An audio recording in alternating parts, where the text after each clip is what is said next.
In the last video, we have discussed a dynamics of a bead and a rotating hoop, right? And we have arrived to this governing differential equation, right?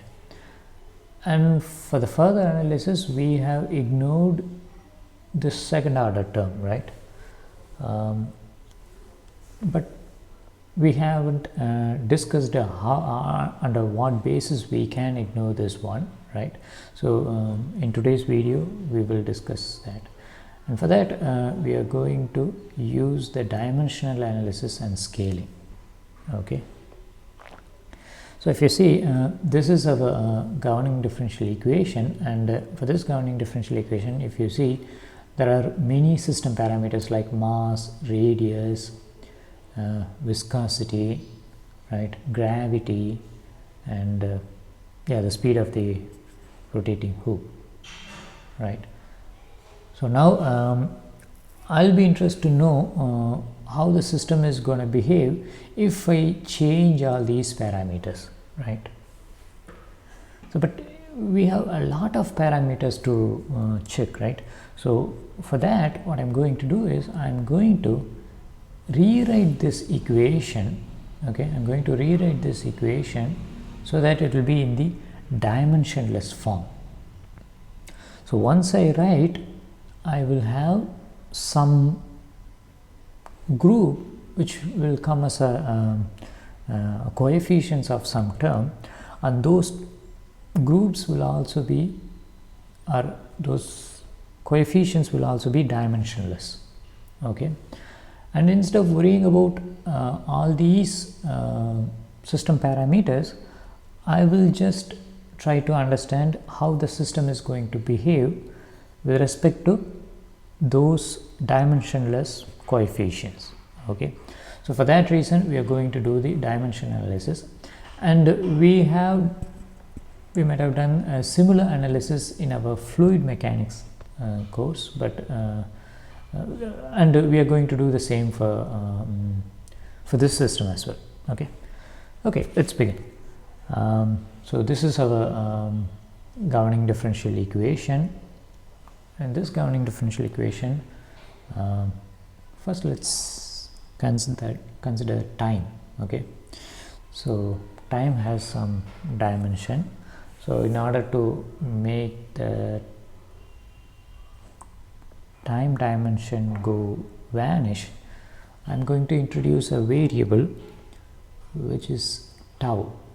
Okay, and the way I'm going to define is t divided by some time. Okay, some characteristic time scale. Okay, so it could be a second, a minute, a year, a light year, right? No, it can't be light year. Light year is a distance, not time. Okay, so so those are the characteristic time scale. Now under this assumption, how the system is going to change, let's see. So first I have to, if time is defined in this manner, then what is phi dot? Okay, phi dot is dou phi by dou tau, okay, and tau dot, okay, which is equal to, so because phi dot is d phi by dt, which I have written it in this manner, and this is dou phi by dou tau, so dou phi by dou tau into what is tau dot. From this equation we could see that is just 1 by t.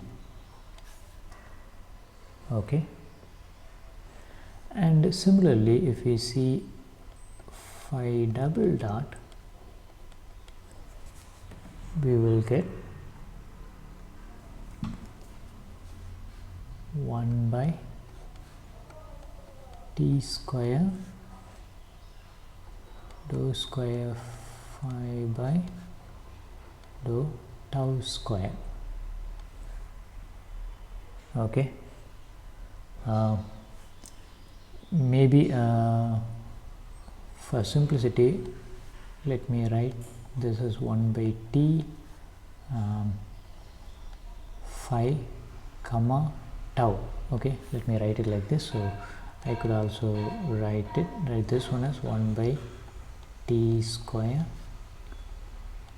phi comma tau because I am differentiating twice.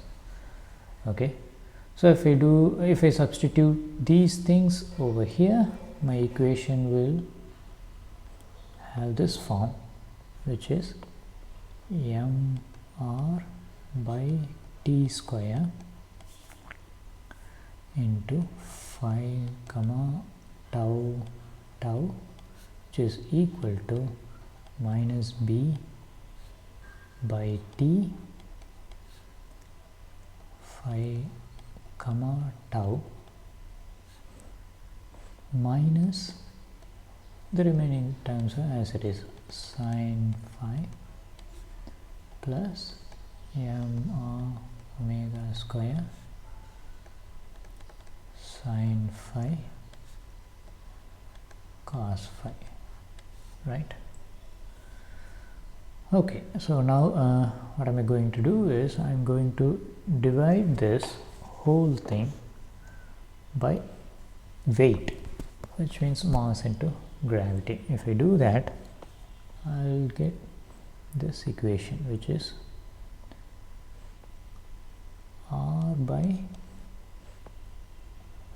g t square. Okay, the reason I have divided the whole thing by mg is because the dimension of these coefficients are in force. So mg is also a force, so I am dividing with that mg so that every coefficients will become dimensionless. Okay, so this will get into this one, so and write this, which is equal to minus b by mgt into phi comma tau and then minus sin phi plus r omega square by g sin phi cos phi. Okay, fine. So now this is our equation, and we have a few coefficients. This one, okay, that's a dimensionless number, and this one, that's a dimensionless number, and this one, that is also a dimensionless number.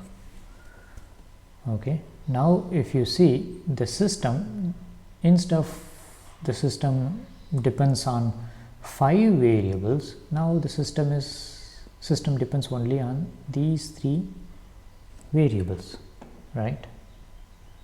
Okay, now let's see under what condition the system becomes a first order, which means somehow this coefficient gets vanished, right? Somehow this coefficient gets vanished. So what can I do? Maybe if I under what condition this will get vanished, which means this will go to 0. I can't change r and g for a given system.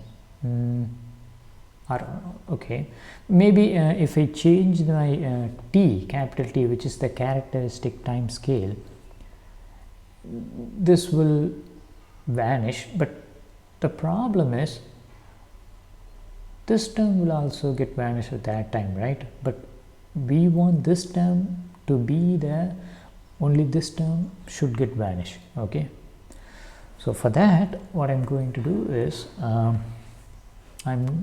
this should not vanish. So this should have some value, or it should have a value which is in the order of some number, number like 1. Okay, so what I'm going to do is my b by mgt, because I'm considering only the magnitude, so I could ignore the sign. Okay, that should be in the order of 1. Okay, and at the same time this has to vanish, so which means r by gt square, right, that should be very small compared to 1. Okay, it should be almost 0. Okay, so let's say if this has to be in the order of 1, let's say that number is 1. Okay, in that case, what is the time? Because time is the characteristic time scale which I have to choose. Okay, so I'm going to choose my t, and if I choose my t, I'm going to choose it in the following manner, based on this equation, which is b by mg. Okay, and if I choose that, and I'm going to take this t and put it over here. Okay, and if I do that, I will get r by g into m square g square by b square, and that should be greater than 1. So now if I do something to make this thing vanish, okay, then only this will get vanish and this will not get vanish. Okay, so from this what I can say, okay, let me cancel these things, so that I could write b square should be very greater than m square gr. Okay, so that's the condition. Okay, so when the viscosity, right, that viscosity, the square of the viscosity is very large compared to m square gr, then I'm okay to ignore this term and just consider this term. Okay, so that's how under this condition we are able to reduce from second order to first order. Okay, fine. One sec. So under this condition I can vanish this one, or this one will be very small. Okay, so if that's going to be very small, then I could rewrite the above equation, this equation, in the following manner, so which is equal to epsilon to represent a very small number, okay, into phi comma tau is equal to minus, so now I have assumed that this is equal to 1, right, so I'm going to put just phi comma tau, and then minus sine phi plus, okay, in the last lecture we have assumed this as gamma, right, so let me use the same symbol, gamma sine phi cos phi. Okay, and this gamma vanished to 0, which means this goes to 0, then phi comma tau is equal to sin phi into gamma cos phi minus 1. So if you see, so I have using dimension analysis, I have reduced the 5 parameters into 3 parameters, and then I have chosen the characteristic scale, time scale, such that I have changed this coefficient to 1. Okay, and so that makes only 2 parameters. Okay, so because this I have assumed to 1, I have chosen T2 such that this goes to 1, right? And then by imposing this condition, I have also ignored this, and now the system depends only on this parameter, right, which is gamma, which we have obtained, right? So now we have reduced, so that from 5 parameters we have reduced to a system which is having only 1 parameter dependence. Okay, and this is valid only if the system is over damped. Okay, if it's not over damped, which means if this condition is not satisfied, then we will have 2 parameters, one is this one and one is this one, but at the same time we cannot reduce a second order system into a first order system. Okay then, so that's all about dimension analysis, but still there is an issue in reducing this second order into a first order. Okay, we'll discuss about that issue in the next video. Thank you.